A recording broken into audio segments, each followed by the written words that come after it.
3, 2, 1.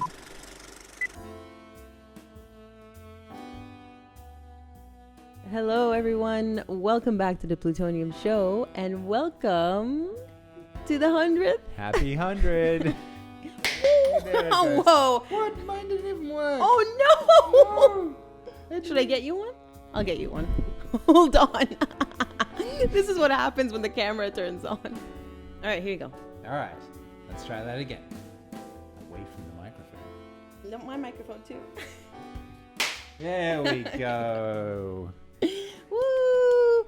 Thank you all so much for, especially those of you who've stuck around. My goodness. I mean, even the new subscribers, thank you so much. We have people who have been with us for 3 years and 3 months. Wow. You've watched That's incredible. They've watched us grow up. Yeah. On camera. Seriously, you all deserve a medal for putting up with us. I don't know what you see in us. Come on, we're not that bad. I'm joking. All right. Let's take these hats off and get right into business. We'll be right back. I've been looking at the news cycle as of late. And as usual, you get the really tiresome headlines, non-stop headlines, by the way. That's when you know the Sussex PR machine is just on full, speed of, Meghan and Harry tried to reach out to Catherine right before Trooping the Colour to talk to her and extend yet another olive branch. I mean, at this point, they have so many olive branches that I think her company, American Racism Orchestra, should probably start selling olive branches. Are you with me? I love that. If they had actually extended this many olive branches, then olive trees would be extinct. Absolutely. At this point, yeah. I hope they're replanting as many olive branches they're extending. Good. Yeah, there's an idea for you, Meghan. Seeing as you have been unable to launch anything so far, how many months has it been? I mean, I feel like her entire life is failure to launch. Pretty much, yeah. If someone doesn't give her a major step up, yep. And by someone, I mean, unfortunately, in her case, always men, because women see through her BS, yep. Then it won't happen. I made a whole video about how I was confused as to the success or, relative minor success of the TIG. And according to my research, the video is called The Leech, I believe. There was a man behind that too. Yeah, I'm not surprised. So, yeah, olive branches, but we're going to go from olive branches to dog biscuits because clearly if Meghan actually tried to reach out to Catherine and Catherine snubbed her, which she has every reason to. Gee, this person has done nothing but horrendous things towards me and my family, and I'm going to suddenly just come back to the flock and be like, yeah, welcome them with open arms. Yeah, I mean, some people are saying she never got through the operator, because these palaces and institutions, it's not like you can just have a direct call. Yeah. To, once upon a time, of course, she had a direct line to Catherine. Yeah, if Meghan had my number, I would be changing my number. No, and she put Catherine's private text messages to her on blast. Uh-huh. So, yeah, that's what you get. I'm pretty sure Catherine is highly intelligent and will not be making that mistake twice. Which brings us really to the main topic of today's video. This whole story they're trying to push out of apologies and forgiveness and mending bridges or fences or whatnot. First of all, this is clearly a PR stunt. And again, how do we know this? Because as with every other time, it's in the press. How do we know? Why do we know as the public that Meghan and Harry tried to reach out to Catherine privately? Maybe because nothing she does isn't a PR stunt. Exactly. Everything that she does, and I'm not diagnosing here, she is narcissistic. I'm not saying she has NPD, okay? I think people conflate the two. We all, as humans, have we're on a spectrum of narcissistic traits, and some of us are really up there. Absolutely. So there's this whole, I think we want to come back to the royal family now. I think we've had enough of this trying to make it on our own. And of course, they won't admit that they've made a mistake and they've failed. It's just, It's time. I think it's time. It's time for us to get what we want again. Exactly. And that is the only time, unfortunately, and I speak from experience, it breaks my heart to say this, but I do, that a narcissist or a narcissistic person will seek forgiveness or seek to reestablish communication. Mm-hmm. Because they want something out of you, something that you gave them. It could be just a boost in their ego. Mm-hmm. You know, it could be fame, clout, which is what Meghan wants. She wants to reestablish that royal connection. Yep. Because she knows that it's practically non-existent at this point. Absolutely. Everyone knows that she's just full of it and she's just making things up at this point. And anyone associated with that is just in on the gag. You know, no one cares what's true anymore as far as her flock goes. It's always about what's going to get us clicks. So when she originally broke away from the flock, there was this, oh, could she be telling the truth? Could there actually be a royal racist? But now we know. We know that everything she does is just for attention. And it's ridiculous. So she needs that extra boost. She needs that. And we've said it before in a podcast too. She needs to come back to get more juice. Oh, she spent a day in the palace and then she'll run with that through the media for like, what happened in that one day in the palace? Yeah, exactly. Because when they went to the Jubilee 2 years ago, we have no proof, but you can practically see almost that they were wired with a microphone and everything. So how can you trust them ever again? I wouldn't have them step foot anywhere. I mean, if I was the royal family, I'd have them on a watch list. Yeah, maybe they do. You know, William visited MI6 a week before, well, the week leading to Trooping the Color. Mm-hmm. So, you know, he's, you know, who knows what he's been up to there. But speaking of William, there are so many articles, and this has been going on for the last couple of years, really, but really more so in the last few weeks, again, of William being the person who refuses to accept Harry back into the fold, refuses to forgive, and King Charles is desperate to have Harry and Meghan back. In fact, now they're putting out in the reports that King Charles is going to fly secretly to the US to see his grandchildren.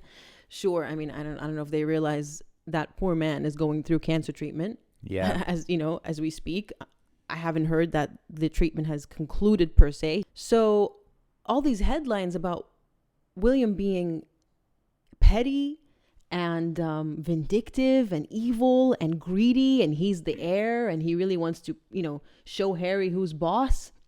And it's just really difficult to swallow and read these things, because I'm sure we've all been in a situation where you have been wronged. You have been victimized. You have been abused or stalked or harassed or gaslighted by a narcissist. And everyone around you tells you, oh, but you should be the bigger person. Just forgive them. They're changed. You know, they're not the same. They really miss you. Or why is it that being the bigger person is sacrificing one's dignity? Why is it that being the bigger person is foregoing a misdeed against you, pretending it didn't exist, pretending that someone who has wronged you over and over again, which is something that someone with high narcissistic traits will do, and just, you know, water under the bridge? Well, they're going to do it again. Past behavior is indicative of future. I forget exactly how that works, but basically, if they've done it 100 times before, then of course Meghan's going to do it again. Yeah.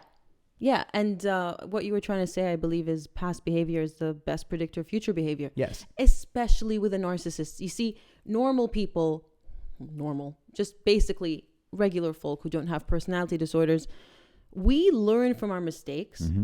We have empathy. And so we have the ability to put ourselves in other people's shoes and view the world through their eyes.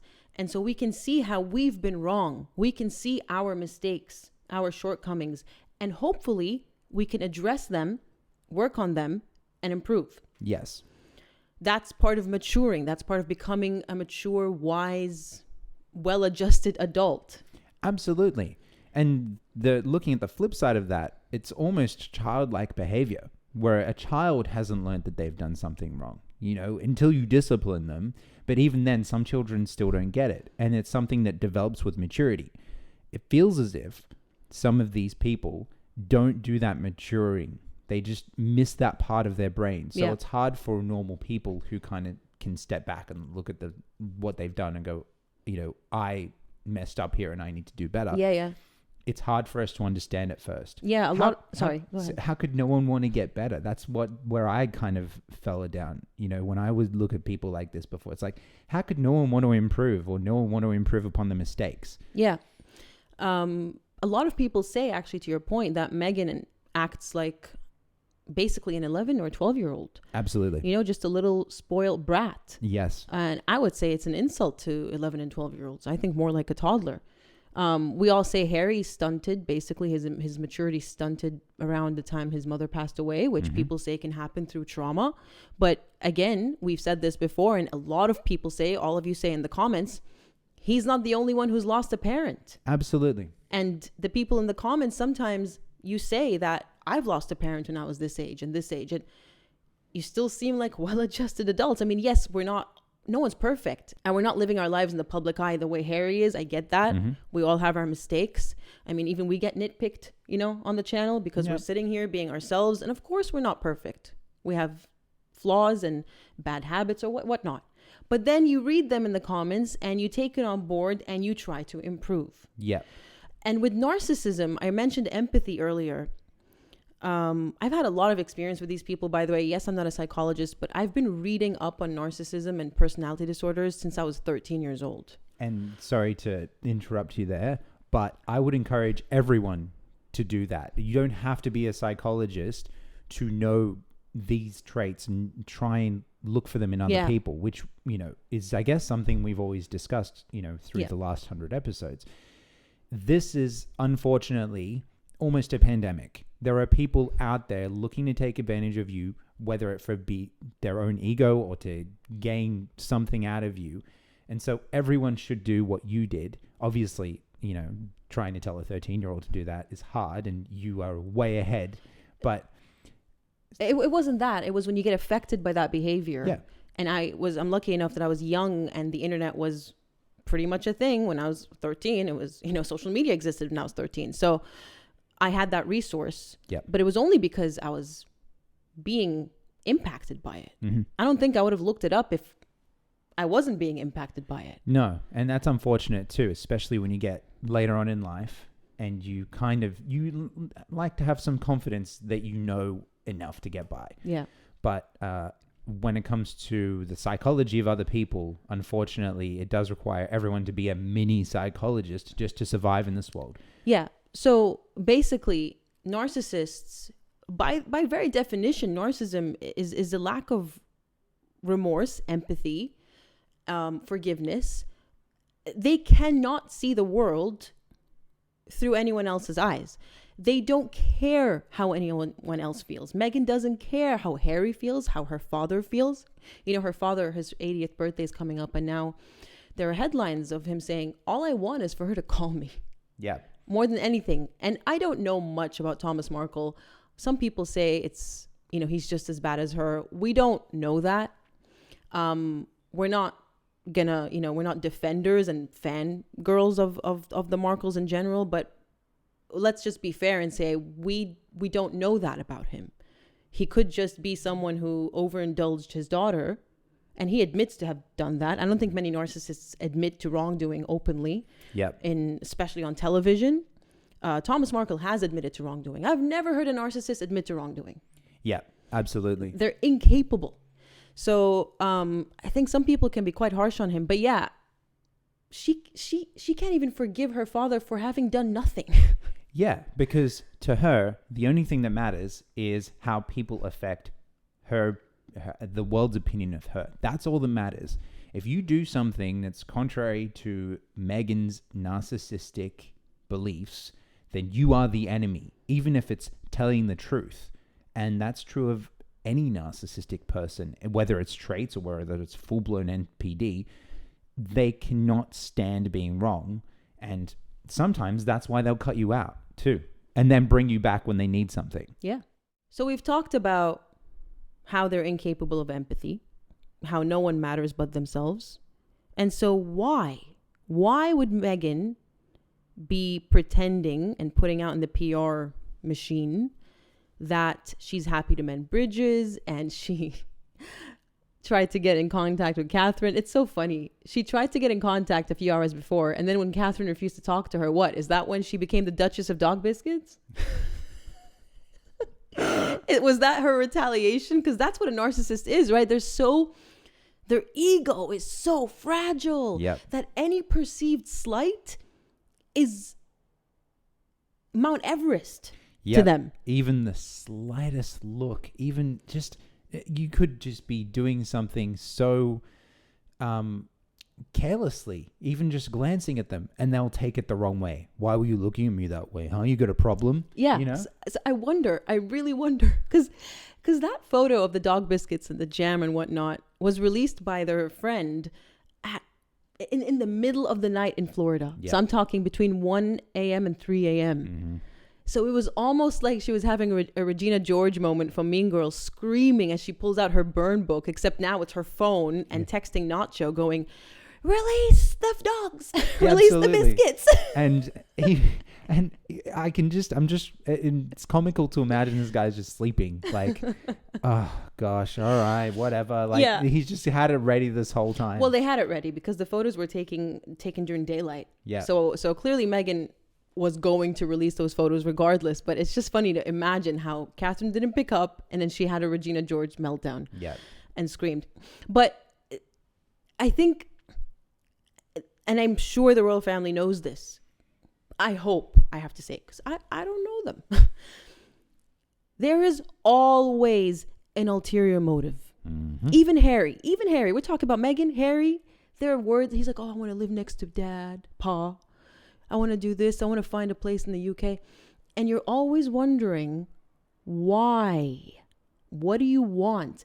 That's the unfortunate position they put family members in after they get so abused and betrayed. Yep. Can you blame anyone from going, but what do you want? And no one is wrong to think that of someone who has wronged them so many times and then suddenly come out of the woodwork. More concerningly is, what about your safety concerns, Harry? I thought the UK was a dangerous place. I mean, you know, you went to a country where weapons are freely available and complained about the safety of the UK, where weapons are a lot more restricted. And now you want to go back there after complaining about needing security in the UK. That doesn't make any sense. So obviously he wants something, but we're all going to forget that he was going on about the security thing. It's not safe there, Harry. Better not go there. It's still going on. He successfully got an appeal. So now the appeal is going to get heard. But the best case scenario is Ravek, the government department responsible for these decisions, will just be told to reconsider, but they can arrive at the same decision all over again, by the way. Yep. The court can't interfere and make the decision for them. That's why there's the judiciary, the legislative, the executive. There's 3 separate arms of government, and they're not technically, on paper, meant to interfere with one another. Yeah. So what people are saying, what I've been reading, is that even Harry's attempts at reaching out and all that and finding places in the UK, even though it contradicts everything they're saying about safety, it's their fear of, and God forbid, you know, let's just hope King Charles has many, many years ahead of him, many healthy, happy years ahead of him. Meghan and Harry's fear is that King Charles will pass, and then who gets the throne? William. And William has sub-zero he ain't patience. Having it. Now, nope. William is done. And by the way, referencing back to all those headlines about William being petty, William is doing the right thing. If anyone out there is dealing with abusive, narcissistic toddlers in their family like William is, you have to cut them out. I know it sounds cold, and people always, especially religious people, I'm not saying you're wrong, but I understand that forgiveness is part of being Christian. I get that. But that works for normal people, as we said. People who are genuinely remorseful, people who have the ability to admit fault and fix themselves, hopefully. But with people who already think they're perfect, William, his approach is the only approach to take. Absolutely. And it is unfortunate. It is. I don't know if I've mentioned this before, but I grew up going to church throughout all of my childhood. And so I was taught forgiveness throughout all of that, and I've had it ingrained to me. So coming from that and all those teachings, I will also say forgiveness is for those who want to be forgiven truly, because forgiveness is for those who understand they've done something wrong and don't want to do it again and take steps to improve upon themselves to do it again. Turning the other cheek isn't for people who actually want to hurt you. And that's exactly what a narcissistic person or a person with narcissistic traits will do. It's all about themselves. They will ask for forgiveness and then try and shame you into thinking that you're doing something wrong because you haven't forgiven them. Yep. When they haven't admitted any wrongdoing and they're just looking to use you again. So in that case, you have to, as much as if you've grown up in a church like me and you've been taught forgiveness, you have to choose to forgive those who are worthy of your forgiveness, because otherwise you're just going to get hurt again. And no one should be hurt like that. Not because they were taught to blindly forgive. If you blindly forgive, you will get hurt. Yeah. You shouldn't ever be bullied into forgiving someone who has hurt you and made your life a living hell. And you know through experience, because it's not the first time, it's not your first rodeo with them, you know they're just going to do it again. Just, all those flying monkeys around these people who guilt you and go, oh, but they miss you. Oh, but they've changed. I mean, I'm sure that, strikes a chord with you. Absolutely. And it's funny how many people say they've changed when they haven't changed a bit. I mean, what happened to you when you forgave? I got hurt again.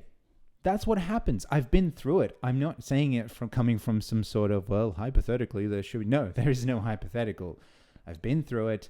I've forgiven people I should not have forgiven and I should not have let back in my life. And when we say they'll hurt you again, I'm talking serious consequences as well. When you have someone as dangerous, in my opinion, based on what I've observed, as Meghan, someone who has no limits, then it's all the more important to keep them at bay, locked out of your lives and nowhere near you. So again, I really hope the royal family is going to continue along this path, because they have been doing a great job, actually. If you asked me 3 years ago, I would have thought, oh, they're going to forgive them again and again. But so far, the track record, despite illnesses, King Charles could have caved into Harry when he visited him for 12 minutes, but he was like, see ya, I'm off on my helicopter. No time for you.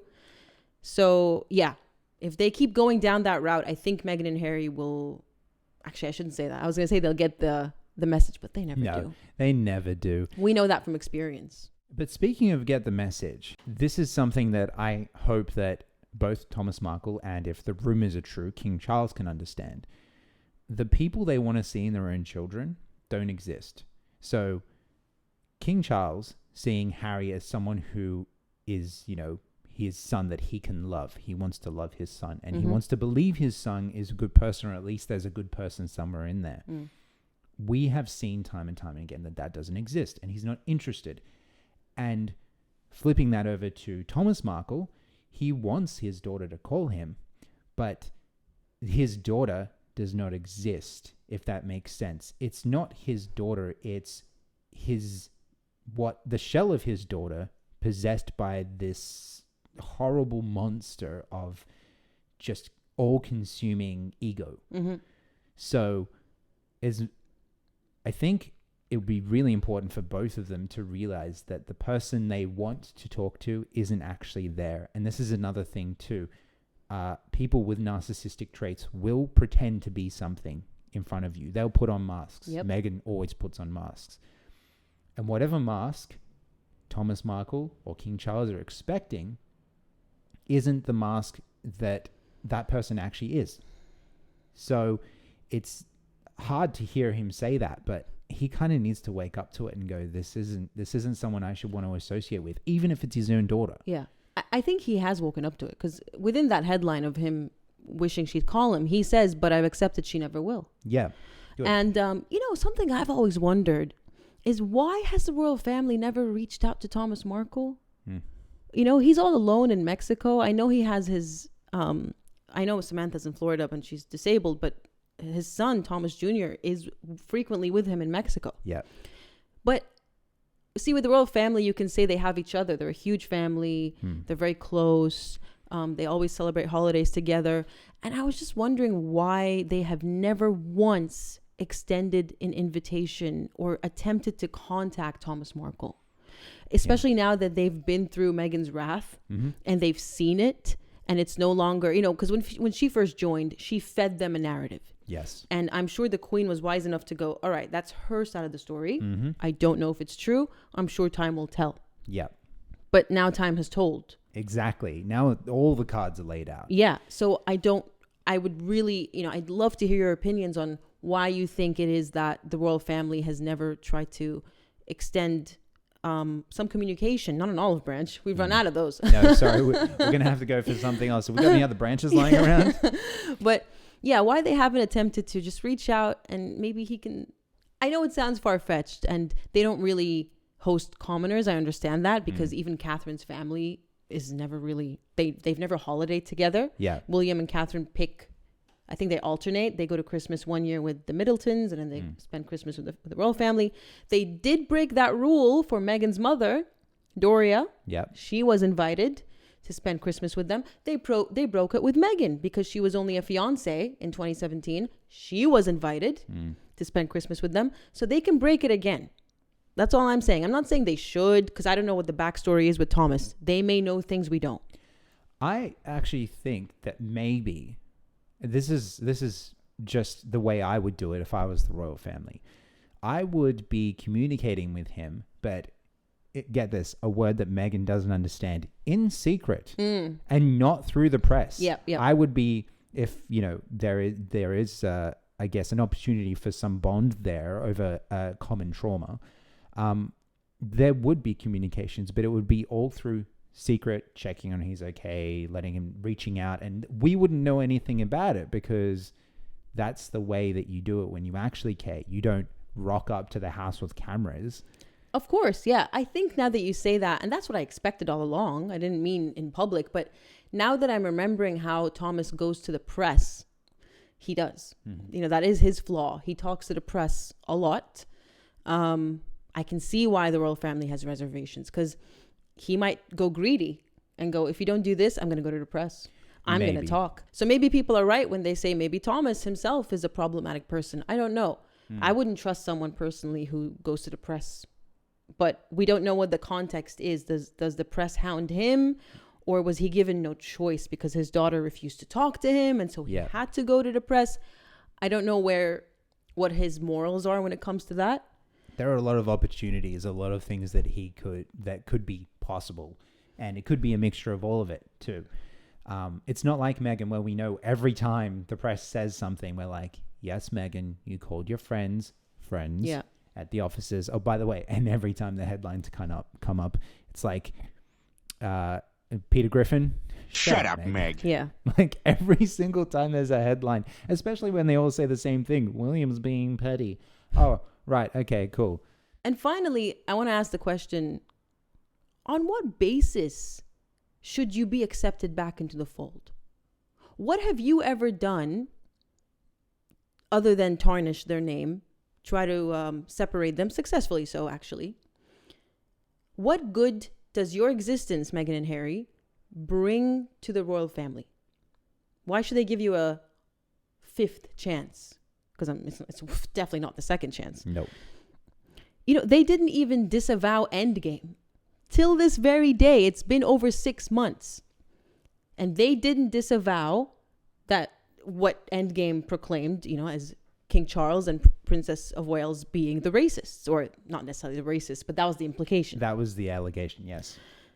Why didn't you stand up, Meghan, for Catherine this year when the media was giving her hell? I thought you were all about girl power and standing up for women. If you want her to accept your call, if you actually did reach out, because it could just be a PR stunt and she never even reached out. Yeah.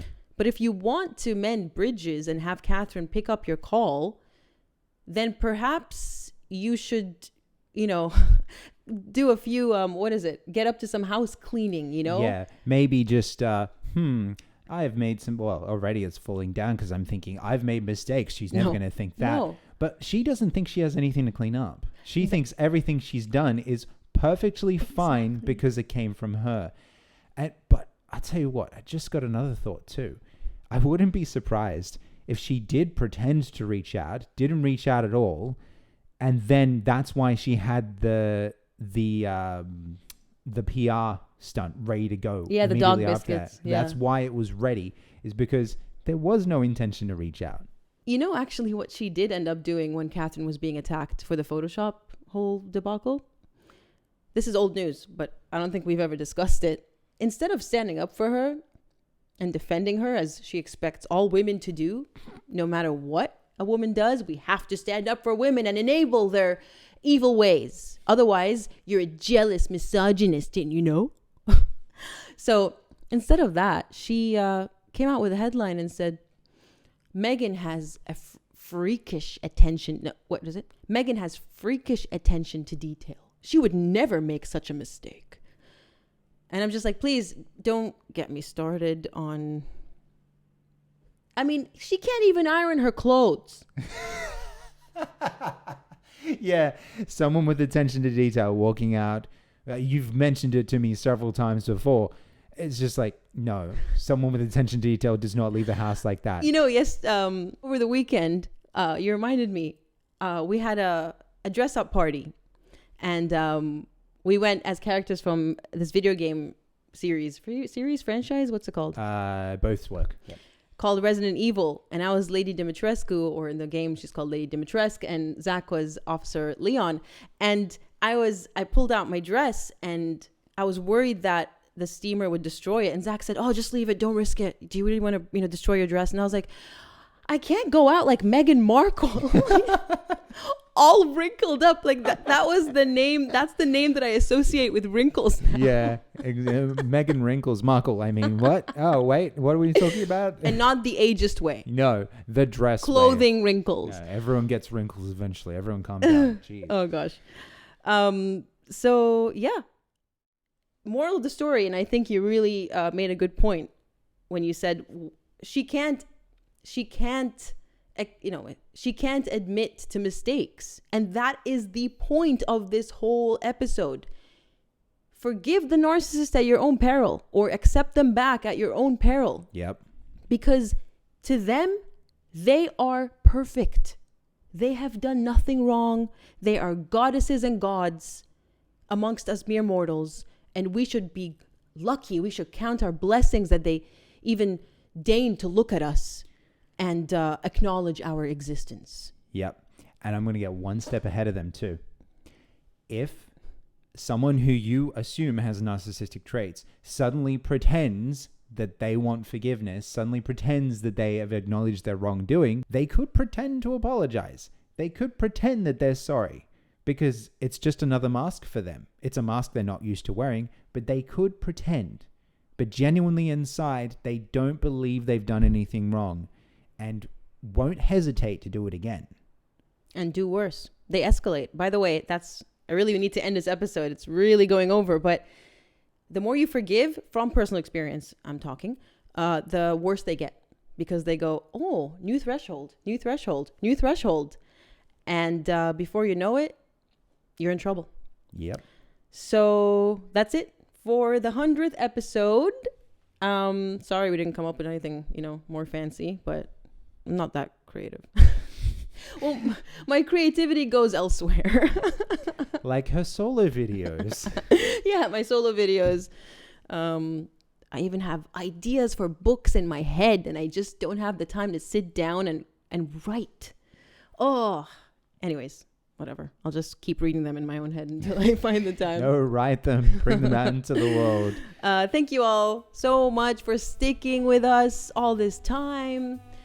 And we'll see you in the next one. Yeah, we'll see you then. Have a great week. Bye.